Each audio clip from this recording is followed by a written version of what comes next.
কোরআনুল কারীমে আল্লাহ তাআলা নারীদের হায়েজকে কি বলেছেন?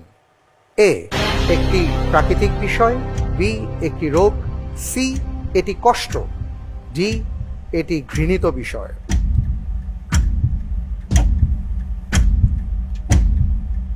ماذا قال الله عز وجل في القرآن عن حيض النساء؟ أنه أمر طبيعي، أنه مرض من المرض، أنه أذى،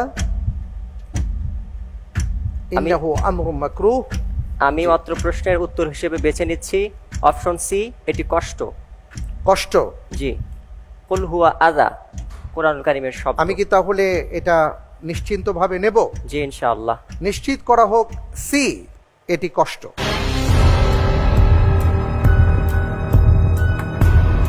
আপনি যে উত্তরটি দিয়েছেন, আপনার উত্তরটি সঠিক উত্তর। আলহামদুলিল্লাহ।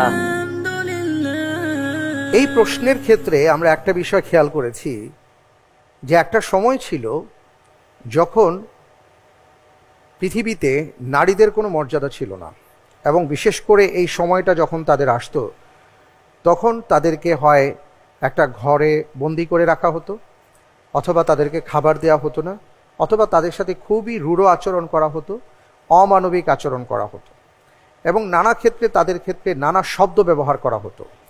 ইসলাম আমাদেরকে জানিয়ে দিয়েছে যে এই সময়টা তাদের জন্য একটা কষ্টের সময়, কিন্তু এটা কোনো ঘৃণিত বিষয় নয়। এটা আল্লাহ রাব্বুল আলামিন তাকে সৃষ্টি করেছেন এবং এটা সৃষ্টিগত বিষয়। আর তাই আল্লাহ সুবহানাহু ওয়া তাআলার হাবিব রাসূল সাল্লাল্লাহু আলাইহি ওয়াসাল্লামের ক্ষেত্রে আমরা দেখেছি তার সিরাতে যে মা আয়েশা রাদিয়াল্লাহু তাআলা আনহা যখন এই অবস্থায় ছিলেন, তখনও মা আয়েশা রাদিয়াল্লাহু তাআলা আনহার কোলে মাথা রেখে রাসূল সাল্লাল্লাহু আলাইহি ওয়াসাল্লাম শুয়েছিলেন।